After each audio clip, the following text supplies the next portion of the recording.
Olá, seja bem-vindo. Hoje eu tenho um bate-papo bastante especial com você. Sabe sobre o quê? Sobre Marguerite Porete e o espelho das almas simples. O que vem a ser isso? O espelho das almas simples e aniquiladas que permanecem somente na vontade e no desejo do amor. Este livro, da editora Vozes, escrito por uma mística medieval chamada Marguerite Porete. Talvez você nunca tenha ouvido falar sobre esse livro. Deixa eu te contar. Até 1944, ninguém havia ouvido falar sobre esse nome. Em 1944, descobriu-se que essa obra, que se acreditava que pertencesse a uma mística húngara dominicana, na verdade foi escrita por uma mulher, essa Marguerite Porete, que foi morta pela Inquisição em 1310, por causa desse livro. E aí nós devemos essa descoberta a uma estudiosa italiana, Romana Guarnieri, que, estudando os arquivos da Inquisição, descobriu em 1944 a história dessa mulher. Marguerite Porete, uma mística, mas não uma interna, não uma freira, mas uma mística de um tipo de instituição que era conhecido como Béguinage. Nós vamos falar sobre isso.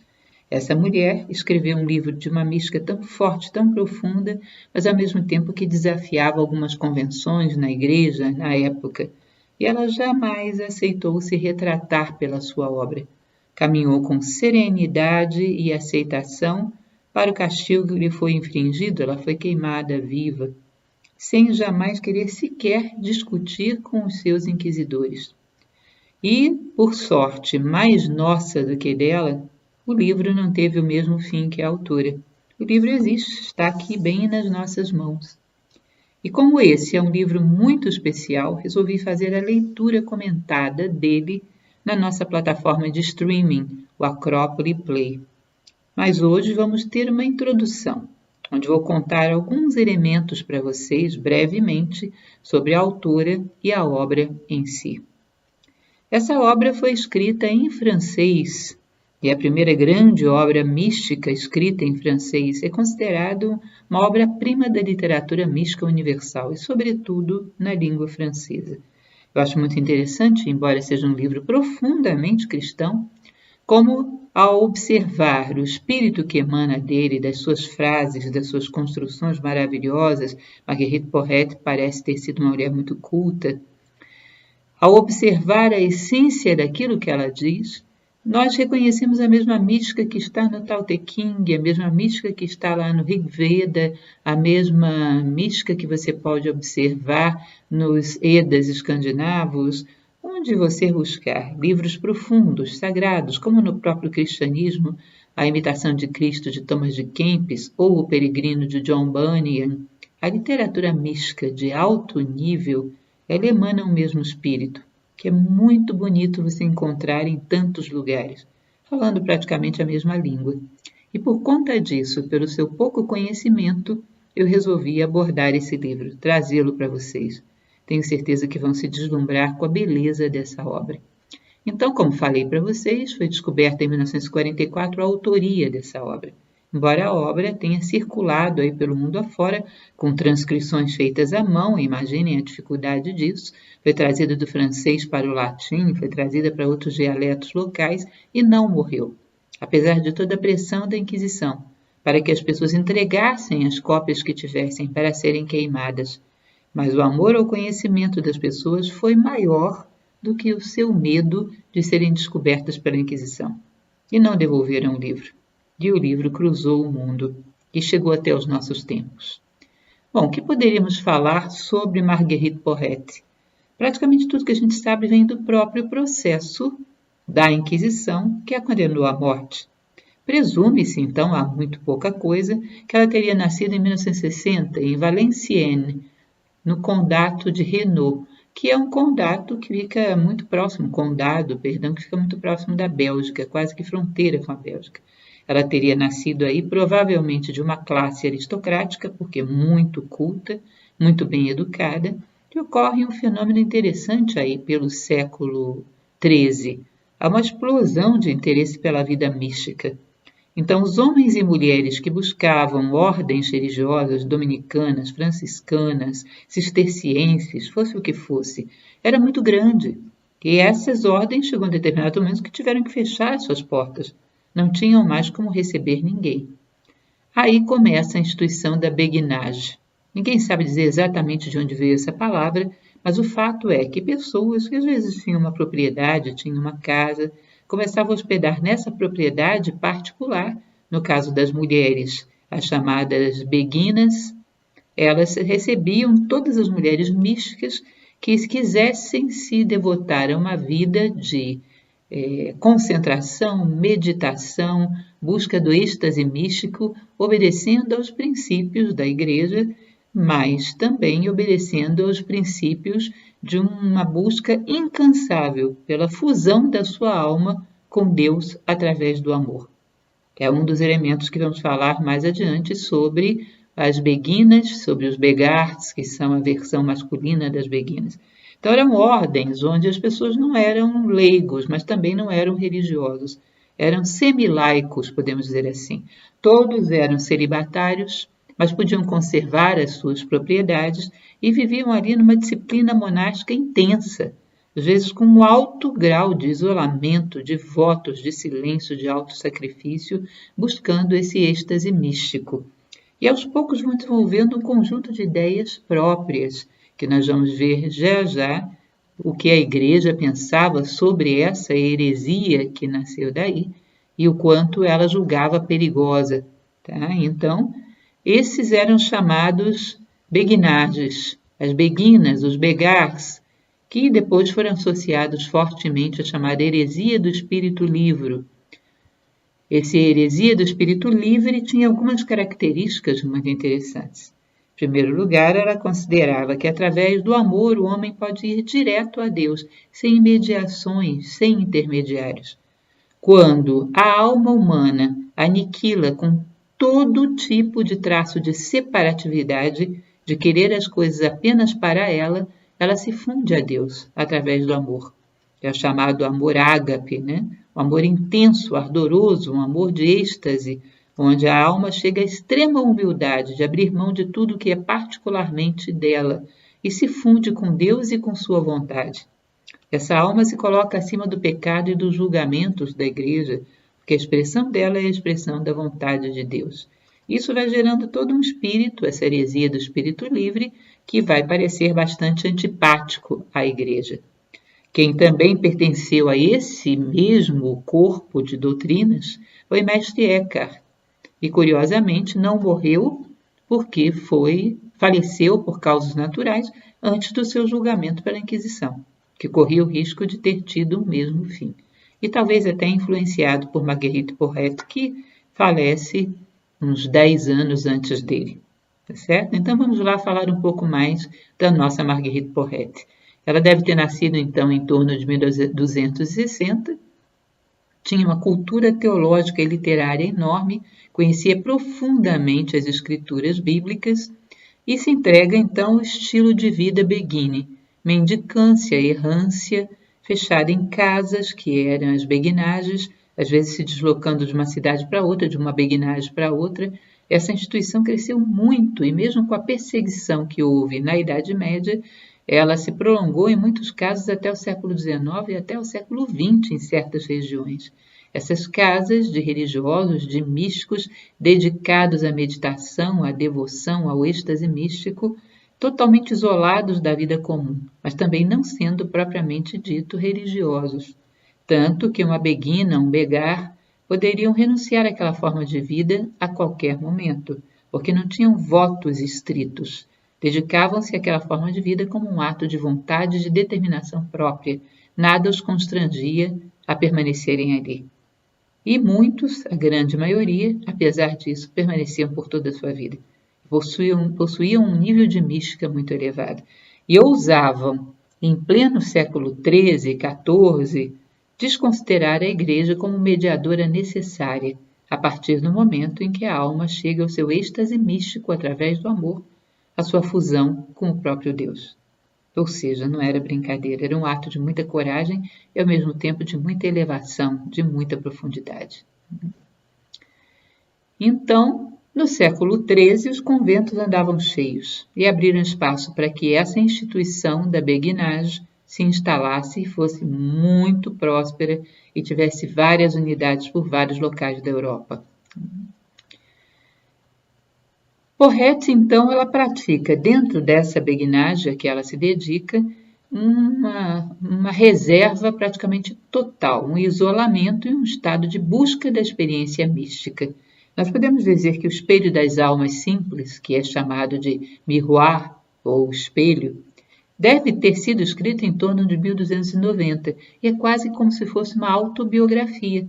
Ela escreve aí o seu processo para chegar até o êxtase místico, para chegar até um momento em que ela se sente parte do próprio coração divino, onde ela se sente como se a sua ação fosse nada mais do que o cumprimento daquela ação que é ordenada por Deus, como se todos os seus veículos fossem veículos de expressão de Deus no mundo. Como dizem outras tradições pelo mundo afora, esse é um exemplo taoísta, como uma luva que é totalmente móvel e permite que a mão de Deus se expresse através dela e realize sua obra no mundo. Então, quando se chega nesse estágio, normalmente o homem diz, é impossível o pecado. O que eu faço, Deus faz através de mim. E ela resolve narrar as etapas que a levaram até isso.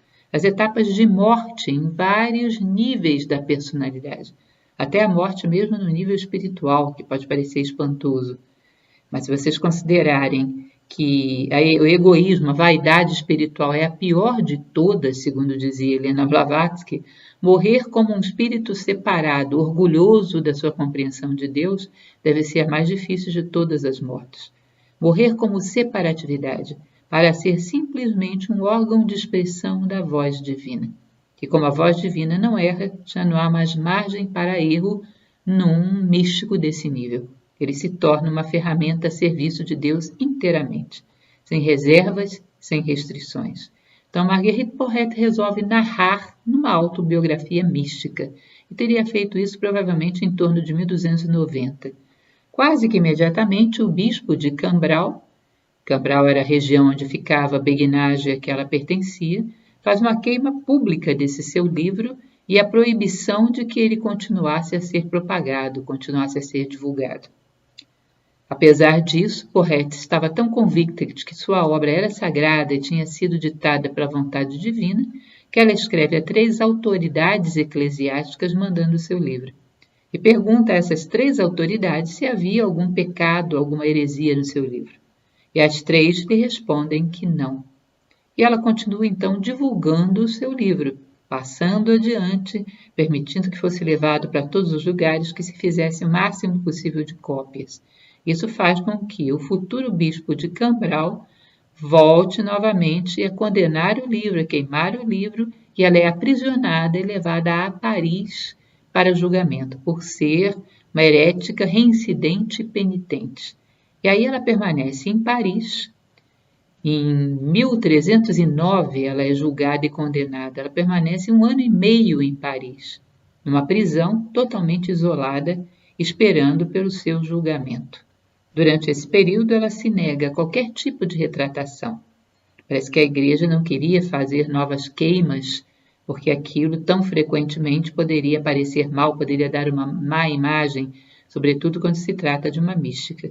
Mas ela se recusa a qualquer tipo de retratação e mesmo alguma conversa com seu inquisidor, que vai ser o mesmo que depois vai proferir um juízo contra os templários, no processo que também os condenou, muitos deles à fogueira.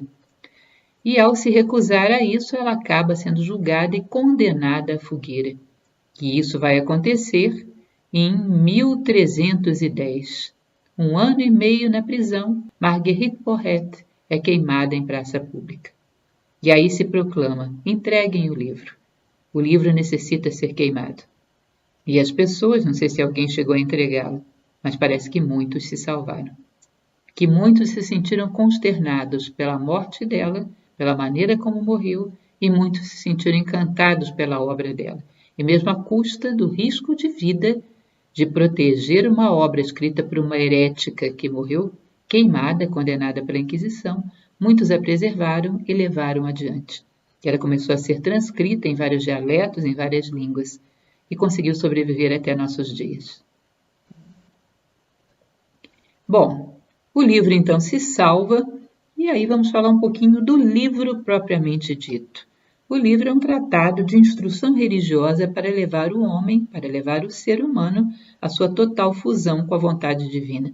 Ou seja, o livro é como se fosse um grande destruidor de qualquer forma de separatividade, começando das mais densas do corpo físico, passando pelas mais sutis dos corpos mais sutis, até matar a separatividade mesmo no plano espiritual, para que a voz do homem seja a voz de Deus.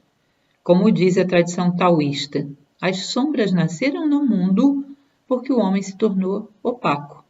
Porque se o homem fosse transparente, puro, como o espelho, essa voz de Deus entraria através dele e lançaria sons do outro lado. Essa luz de Deus entraria e lançaria luz do outro lado. Quando há obstruções, a voz de Deus entra e sai do outro lado ruído. Quando há obstruções, a luz de Deus entra e sai do outro lado como sombra. Portanto, há que manter o canal das almas simples, puras, aniquiladas em qualquer forma de egoísmo. Existe um filósofo indiano do século XX chamado Nilakanta Serihan, que em uma das suas obras, que eu gosto muito, chamada Em Busca da Sabedoria, ele fala da base negativa do pequeno ego, desse ego personalístico, que só expande, só levanta voo quando nega que tudo no mundo só tem sentido se for para ele, quando nega a separatividade, quando nega o egoísmo, quando nega a vaidade que nasce do egoísmo, ele levanta voo. Ele perde essa base negativa do pequeno ego, vaidoso, egoísta, orgulhoso, que quer tudo para si. Portanto, ao perder esse lastro, ele levanta voo. É exatamente a mesmíssima ideia desse tratado místico de Marguerite Porete, apenas com outras palavras. Então, ela vai fazer esse tratado de instrução religiosa e ela diz que muitos vão ter dificuldade de entender, porque o livro ele é muito sutil, muito simbólico, e de fato é, e que é necessário um entendimento mais aprofundado. Ou seja, é como se ela repetisse aquela frase do Cristo: quem tem olhos para ver, que veja, quem tem ouvidos para ouvir, que ouça. Evidentemente, não olhos e ouvidos físicos, mas olhos e ouvidos dessa sede de verdade que reside na essência de todo ser humano. Dessa sede da aproximação do seu propósito humano, dessa sede da aproximação de Deus. Esses que têm essa sede, essa necessidade, estão preparados para falar essa língua e entender o que elas dizem. O que ela diz através dessas palavras. E ela vai citar, inclusive, uma passagem da Bíblia dizendo que muitos, agarrados à palha, deixam perder o grão. Vocês vão perceber que há vários interlocutores dentro dessa obra. Ela é basicamente um grande diálogo. E um dos interlocutores é a pequena igreja. A pequena igreja é exatamente aquela igreja que perdeu o sentido da linguagem da vida. Portanto, se essa linguagem da vida foi expressa em algum vocabulário que ela não reconheça, ela já não era mais capaz de aceitar. Ela tratava duramente, era capaz de anular, calar através do sangue, através da morte, aquelas línguas que se erguiam para falar as mesmas palavras, mas segundo um outro vocabulário. Ela chama essa da pequena igreja, que já não sabe mais, guarda a casca e joga fora a semente, quando se trata da colheita do trigo.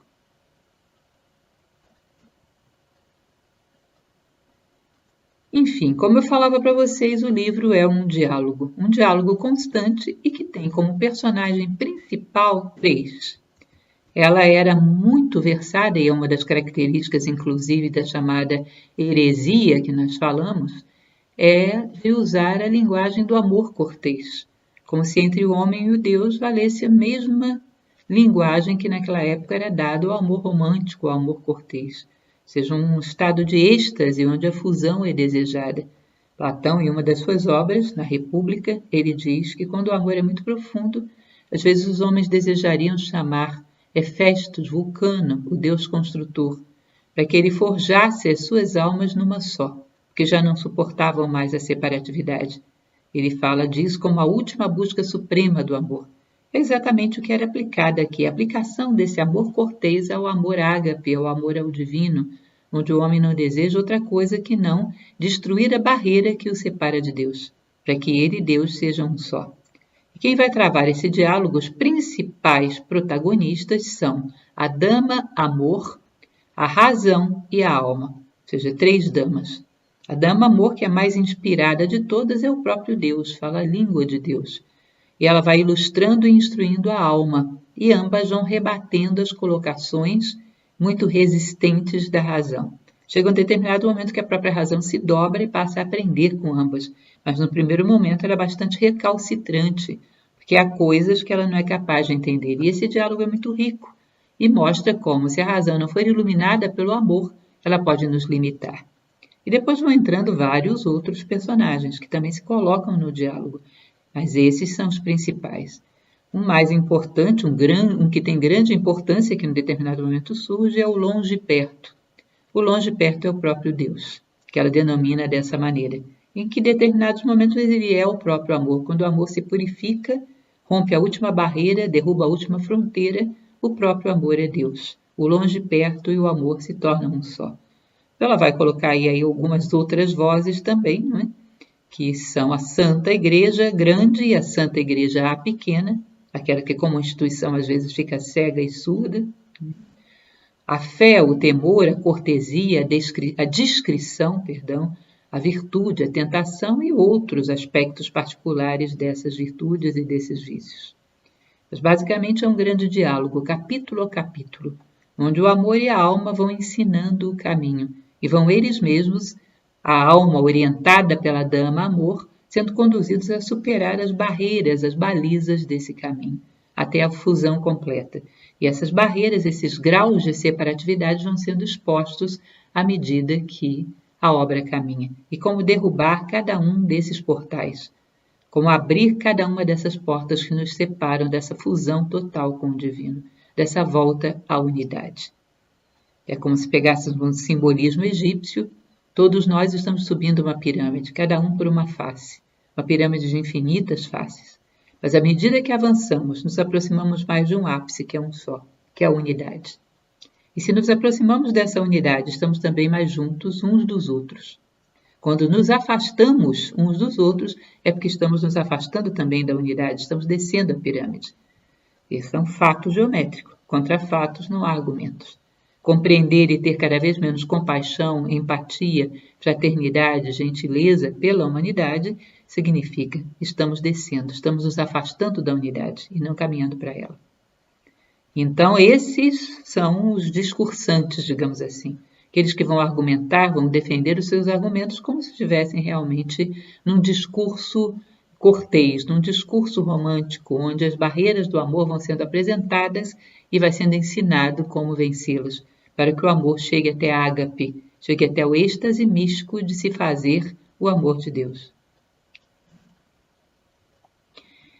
A união mística da alma com Deus, a libertação da alma de qualquer prisão, é o elemento principal nessa obra, ou seja, o rompimento de qualquer limite, a associação mística da alma com Deus, é o objetivo. E para isso, a linguagem do amor cortês é utilizada e vai sendo transformada numa linguagem de êxtase. Cada vez mais, o amor e a alma antagonizam com a razão e vão se libertando de qualquer prisão, de qualquer limitação, vão dobrando a resistência da razão e vão convertendo cada vez mais a alma num estado de êxtase divino, onde ela se dilui, ela se perde dentro do próprio Deus. Como se fosse a gota d'água que mergulha no oceano e já não há mais separatividade entre ela e Deus. Esse é o processo, o caminhar dessa alma, que depois pode retornar e ensinar esse amor aos que aqui ficaram. Mas aí, a sua vontade, como é a própria expressão da vontade divina, não cabe pecado. Um místico perfeito, ele já não é ele mesmo. Ele é apenas uma apresentação de Deus numa encruzilhada de espaço e de tempo. Ele é um veículo através do qual Deus fala. Ele é uma das muitas interfaces que Deus faz com o mundo. Ele já não tem uma identidade separada de Deus. Portanto, é impossível que a sua voz seja sacrílega ou pecaminosa, ou, como diria a tradição indiana, que ela expresse um karma negativo, que ela se desvie da lei, que é o braço de Deus estendido sobre o cosmos. Então, continuando, o amor quer promover e busca o tempo todo com as suas orientações promover na alma a verdadeira humildade, onde ela vai perdendo a concepção de possuir alguma coisa de particular, ou de ser, como alma separada, melhor do que algo ou alguém. Que a alma, quando permanece separada, mas quer se aproximar da compreensão de Deus, vai usar mal essa compreensão. Vai usar para engrandecer a sua vaidade e o seu orgulho. Vai usar como um lastro que vai fazê-la afundar cada vez mais profundamente. Seja, mais uma vez, o orgulho espiritual como o pior de todos os orgulhos. Se não se desenvolve a humildade, não se abre mão da separatividade de todas as formas de egoísmo, é melhor não aproximar de Deus. Que essa proximidade pode te levar ao delírio da vaidade, do orgulho, da petulância e do sentimento de dono da verdade. É melhor não. Então, o amor vai instruindo a alma na verdadeira humildade e despojamento, para que o encontro com Deus seja perfeito. Na hora que a alma se coloca diante de Deus, não há nenhuma barreira para que os dois se tomem em apertado abraço e se fundam como num só. Para aqueles que não acreditam em Deus, tomem como exemplo o que quiserem, a natureza, seja lá o que for. Imaginem aqueles quadros de Madonas tão belos pintados ao longo da história, onde a Madonna toma nos seus braços um bebê e o comprime contra o peito. Assim é a natureza, lato sensu, a grande natureza, tomando a natureza humana nos braços, aconchegando contra o peito. Assim é esse momento de fusão, onde mãe, pai, filho tornam-se um só. A unidade que se manifestou em Trindade volta novamente à unidade. E já não há mais divisão possível, já não há mais erro possível. É como se você imaginasse que no início tudo era unidade. Quando surgiu o universo tridimensional, o objeto mais simples tridimensional que existe é um tetraedro, que é uma pirâmide de base triangular. Todas as faces são triângulos. Ou seja, o Uno que estava lá no ápice, para poder se manifestar no espaço, ele teve que gerar 3 pontos. E esses 3 pontos, que são a trindade cristã, que são vontade, amor e inteligência, depois você pode fundir novamente os 3 e voltar à unidade. É exatamente o que ela está propondo aqui, o amor está propondo à alma. Fundir Pai, Filho, Espírito Santo, fundir Pai, Mãe, Filho, fundir o homem e o sagrado, num ser só.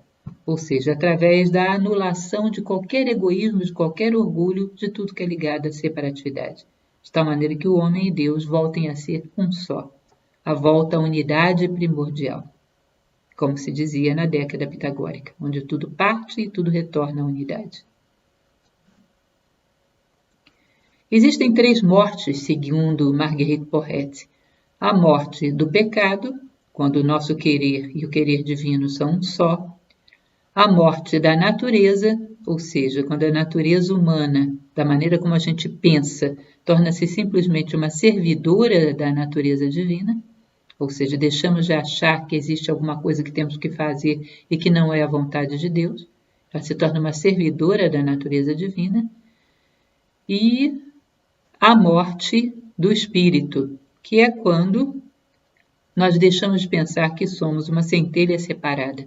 Quando essa centelha mergulha na grande fogueira, no grande fogo uno, nós percebemos que a nossa centelha precisava dessa aproximação para voltar a arder. Que a nossa centelha sempre foi só um episódio do fogo divino, momentaneamente isolado, mas que precisa retornar a ele, porque senão se apaga. Então, a morte do corpo, com seus pecados, a morte da alma com a sua natureza separada e a morte do espírito como um espírito separado de Deus.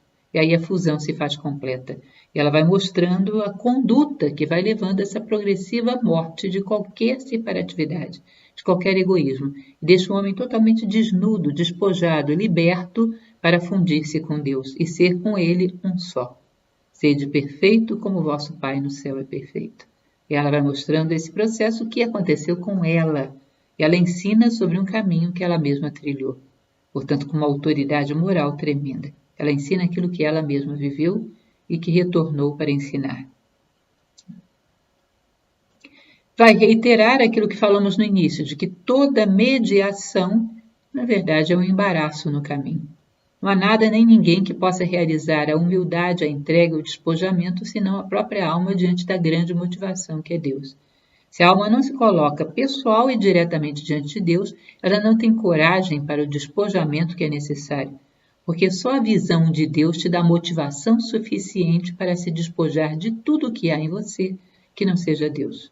Qualquer intermediário vai embaçar essa visão e você já não terá força moral suficiente para a renúncia. Portanto, até um determinado momento, bem, a mediação.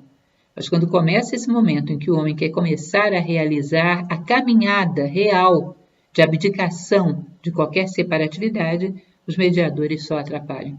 Aí tem que estar luz diante de luz, a nossa pequena luz diante da luz divina, uma buscando voltar para a casa de onde partiu, porque só Deus exerce a atração suficiente para que todos os abandonos se tornem pequenos diante daquilo que você vai encontrar. Portanto, isso evidentemente não era simpático à igreja medieval. As mediações são embaraço no caminho. O amor interior exige abdicar do humano pensar e do humano sentir. Ou seja, você não vê mais as coisas segundo um ponto de vista meramente humano. Imaginem vocês que eu tenho vários colégios, sou uma diretora de uma rede escolar, e cada um desses colégios tem um diretor local. Se um aluno que é muito bom resolveu sair do colégio A e ir para o colégio B, e ambos pertencem à minha rede, bom, o diretor do colégio A vai ficar triste. O diretor do colégio B vai ficar satisfeito. E eu, que sou diretora simultaneamente de A e B, para mim tanto faz. Não faz muita diferença. A única coisa que faz diferença quando nós vemos o mundo pelo ponto de vista de Deus é que os seres estejam caminhando por um grau cada vez mais progressivo de consciência, cada vez mais progressivo de abdicar de qualquer dose de egoísmo. Agora, se eles fazem isso aqui, ali ou acolá no globo, não importa, contanto que caminhem na direção correta. A visão divina não quer reter o ser humano num lugar, num credo, numa forma de pensamento, quer libertá-lo para que ele caminhe de volta para casa o mais rápido possível. E isso era também tido como uma visão herética. Isso era um dos pontos, que colocava o homem numa situação de liberdade acima daquilo que a Santa Igreja prescrevia naquele momento. A Santa Igreja, a pequena, reiterando bem.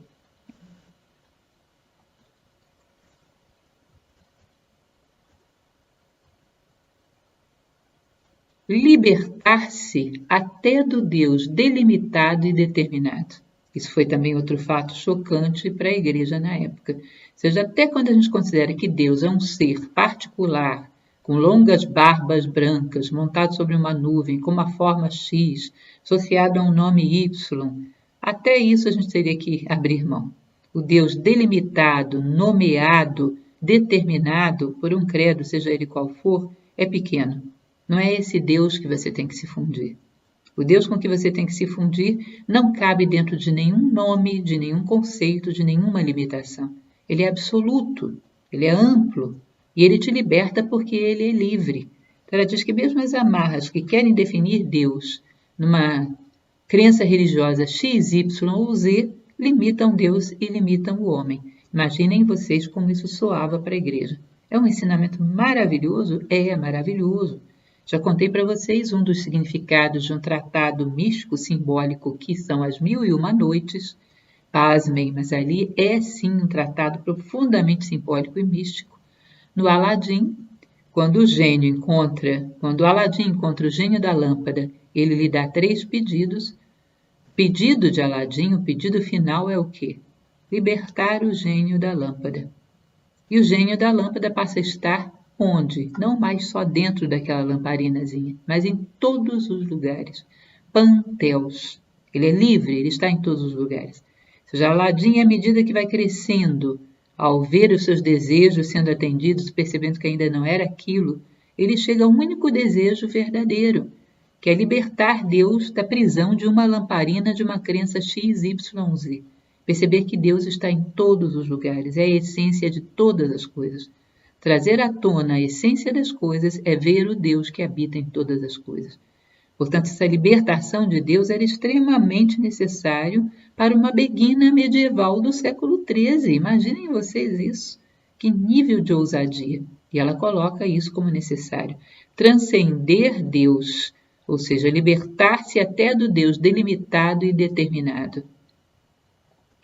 O mistério das almas aniquiladas em sua separatividade encontra o mistério da essência una. Isso também é interessante. A partir do momento que eu derrubei as minhas fronteiras, eu entendo aquilo que em mim é, e não apenas aquilo que em mim existe. Eu limitei as fronteiras do existir e fui para a essência sem fronteiras. E eu, ao olhar o mundo, eu posso encontrar essa essência sem fronteiras que existe dentro de todas as coisas e de todos os seres. Ou seja, eu posso aprender a ver a Deus em todas as coisas. Porque se eu vejo a minha essência, através desse nível de profundidade, eu vejo também a essência de todas as coisas. Isso é uma visão libertadora. Nós temos hoje um conhecimento que é extenso, mas não é intenso. Não desce até a natureza, o coração, a essência das coisas. Portanto, somos superficiais. E se não temos o coração das coisas, não temos nada. É aquele que tem o coração de si próprio, tem o coração das coisas e sabe ver a Deus em todas as coisas. Lembrem, para aqueles que têm o hábito de assistir minhas palestras, a parábola do Sutratma indiano. Sutratma era um fio que passava dentro de várias contas de colar. Quando cada uma dessas contas de colar encontrava sua essência, descobria que a sua essência era um pedacinho de prata. Mas depois de um certo grau de sabedoria, ela percebia que a sua essência era uma parte de um longo fio de prata que passava por dentro de todos os seres. Ou seja, uma só essência para todos os seres manifestados. Em essência, somos um. E nós só promovemos verdadeiramente a unidade quando percebemos isso. Então, ela aqui fala de uma realidade brahmânica, profunda, com igual intensidade, uma coisa muito bonita, muito forte e uma linguagem muito universal. Ela vai continuar falando que ver a Deus em todas as coisas é despertar. E o amor deve levar a alma a esse ponto de despertar. Nós sabemos que a alma despertou quando aprendeu a ver uma essência divina em todas as coisas. A beleza, a unidade, a profunda harmonia, a profunda luminosidade que existe na essência de todos os seres que existem, porque a existência é uma sombra, e não existe sombra sem um objeto que projete essa sombra. Não existe existência sem essência. Então, através da existência, você pode mergulhar nela e encontrar a essência de todas as coisas, e achar onde Deus reside, dentro de todas as coisas. Aí significa que você tem a maturidade espiritual para que Deus se faça através de você, presente no mundo. E ela diz então que só nesse momento a visão do Deus longe e perto pode ser adquirida. E só nesse momento o Deus longe e perto pode ser adorado. E ele pode ser adorado não num lugar específico, mas em todos os lugares. Onde há vida, existe um coração pulsante, e esse coração pulsante é a morada do Deus longe e perto. Ele pode ser visto sempre, em todos os lugares. Nas tuas mãos, quando você bebe água, nos teus passos, quando você caminha por um caminho árido, no chão que os teus passos pisam, em todos os lugares você pode ver a Deus. E, portanto, pode remontá-lo, como diz a tradição egípcia. Quando Ísis acha todos os pedaços do corpo de Osíris, ela o remonta, ela promove novamente a unidade. E o homem pode promover a unidade quando ele começa a se tornar um caçador de pedaços de Deus. Porque ele é capaz de ver as coisas através da sua essência. E através da essência vemos essências. Isso faz da vida um grande rito sagrado, buscando a Deus em todas as coisas. Bom, como já falamos, provavelmente ela teve influência em vários místicos posteriores. 10 anos após a sua morte, 11 anos depois da sua morte, vem o Concílio de Viena, que condena duramente a beguinagem, os begaras, beguinas. Muitos outros foram condenados pela Inquisição, até que 10 anos posteriormente o Papa amenizou essa lei e fez com que as beguinas pudessem continuar com seu modelo de vida mística. Mas foi, como um todo, por gerações e gerações, uma existência complexa, essa dos beguinos, dos begars e das beguinas. Por quê? Entre eles sempre esteve presente esse espírito livre, que durante um certo momento foi chamado de heresia. Vejam bem, a heresia é aquilo que separa, enquanto que o espírito livre é unificador por natureza, mas ele era chamado de heresia.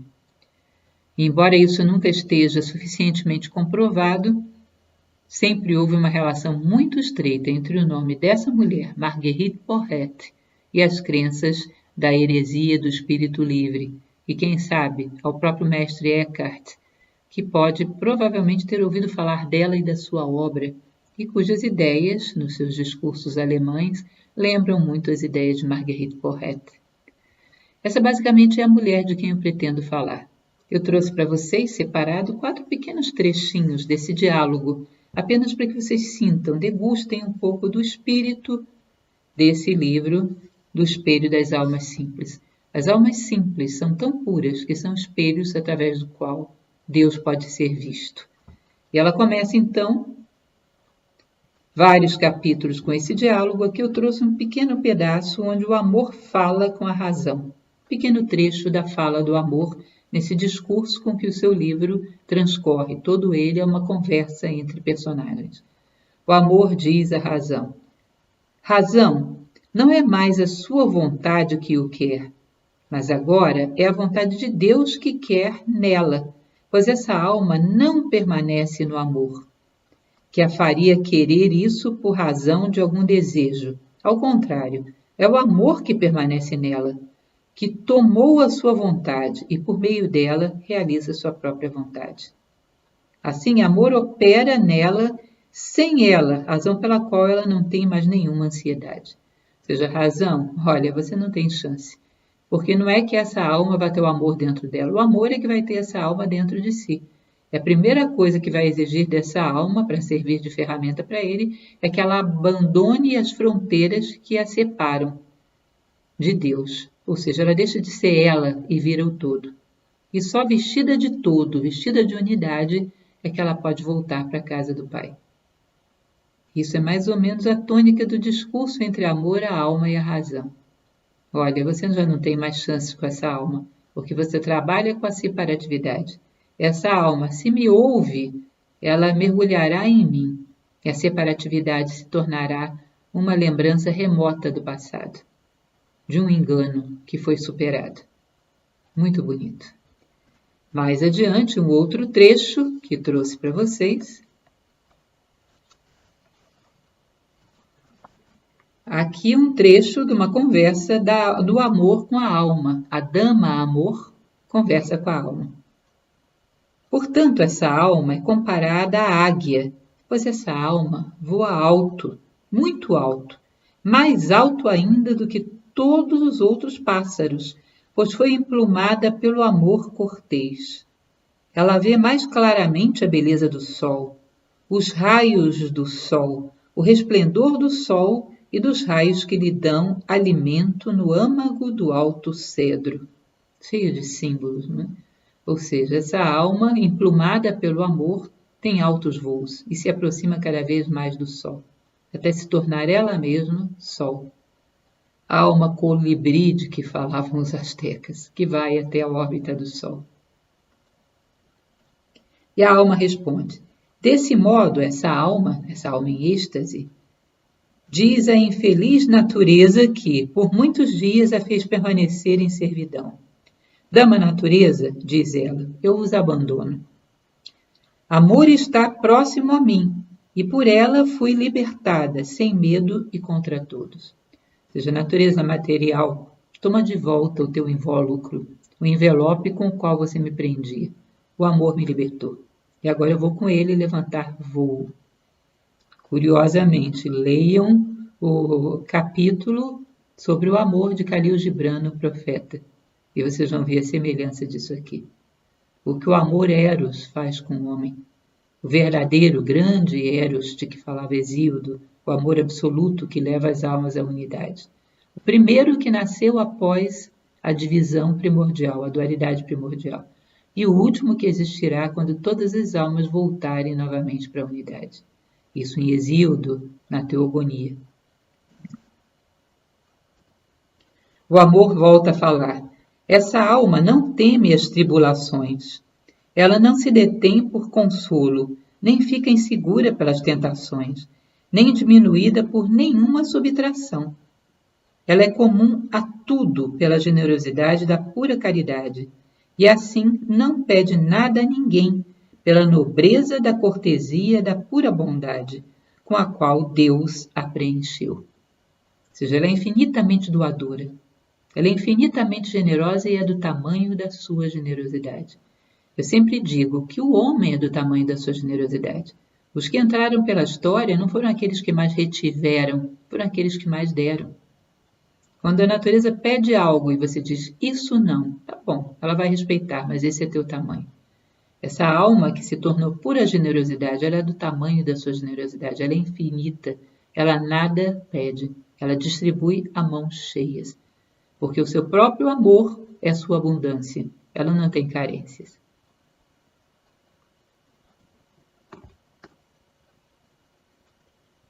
Durante todo o tempo, ela é sóbria, sem tristeza, alegre, sem dissolução, pois nela Deus santificou o seu nome, e a Trindade divina nela tem seu lar. Entre vós, pequenos, que na verdade no desejo pilhais vosso alimento, desejais ser como essa alma é. Pois aquele que deseja o menos e não deseja o mais, não é digno da menor bênção de Deus, em virtude de sua covardia, na qual se deixa cair, e assim parece que está sempre faminto. Ou seja, podendo pedir de Deus a unidade, ele pede coisas, pede ilusões. Ou seja, estando diante de Deus, não pedir menos do que a unidade. Não, é uma passagem muito bonita do Ramayana que fala exatamente isso. Acautelai-vos, não pedi tão pouco. Ou seja, diante de Deus não peça menos do que a unidade. É um grande desperdício de oportunidade.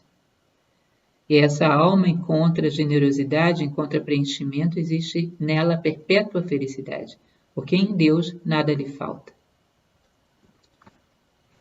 Continuando dentro desse nosso diálogo, essa passagem, que é outra conversa do amor e da alma, um trecho pequeno, o amor diz: essa alma é senhora das virtudes, ilha da deidade, irmã da sabedoria e esposa do amor. E a alma responde: de fato, mas essa parece ser uma linguagem estranha à razão. Mas isso não é estranho, pois dentro de pouco tempo ela não será mais. A razão separada, que divide as coisas para entender, em pouco tempo não será mais. Mas eu sou, diz essa alma, e sem dúvida sou e serei para sempre, pois amor não tem começo, nem fim, nem limite, e não sou nada, exceto amor. Portanto, eu sou, porque eu sou amor e o amor não tem limites. Como eu teria algo mais? Isso não poderia ser. Ou seja, se eu tenho amor, não há nada mais que eu poderia ter. Portanto, eu sou plena. E se o amor é infinito em possibilidades, eu sou infinita em possibilidades. E, por fim, um último trecho, apenas para que a gente sinta o sabor da beleza dessa obra mística tão maravilhosa. A alma, mais uma vez, dirigindo-se à dama amor e à razão, diz o seguinte: ah, damas desconhecidas, diz a alma que fez com que esse livro fosse escrito, que estais no ser, e estando sem vos separar do ser em nada conhecido, verdadeiramente não sois em nada conhecidas, mas isso é no país onde a razão tem o domínio. Ou seja, no país onde a razão tem o domínio, aquelas almas que chegaram à plenitude são estranhas, são loucas, são heréticas, não são reconhecidas.